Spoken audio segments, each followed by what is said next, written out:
Claudio Puelles versus Dan Hooker has been announced for UFC 281, and fight fans around the world need to be tuned into this one. Why? Because we might just be witnessing the rise of a future star in the lightweight division in Puelles. The Prince of Peru is coming off a very quick round 1 finish of veteran Clay Guida, moving his record to 12-2. Puelles would likely crack the top 15 at 155 with a win over Hooker. And at just 26 years old, there's no telling how far this kid can go.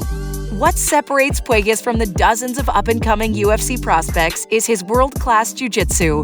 The Peruvian already has a UFC record 3 knee bar submissions, despite only having 6 fights in the organization.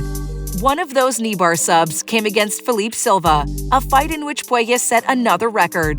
Puelles was outstruck 70-16 in the fight, but the third-round knee bar secured the comeback victory for Puelles, making the -54 striking differential the biggest discrepancy ever to be overcome in the octagon.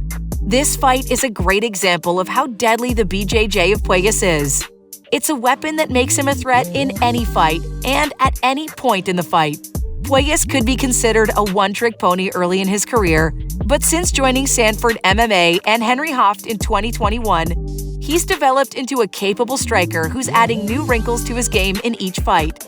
His striking will have to be vastly improved if he's going to hang with his next opponent, experienced lightweight Dan Hooker. It appears to be a good time to fight Hooker, as the member of City Kickboxing is 1-4 in his last 5 fights. To be fair, these L's came against Michael Chandler, Islam Makhachev, and Arnold Allen, 3 fighters who have a combined record of 22-4 in the UFC.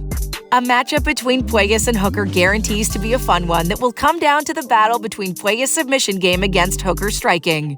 If Hooker can keep this one standing, he's got a legitimate chance of winning by finish or decision. That's a massive if, though, as Puelles will bring a submission threat that Hooker hasn't seen in quite some time. You see, Puelles' submissions are different than those of Islam, who was able to submit Hooker in the first round of their fight. Instead of the brute strength and energy-zapping wrestling style that Islam prioritizes, Puelles' entire game is crafted for finding the submission.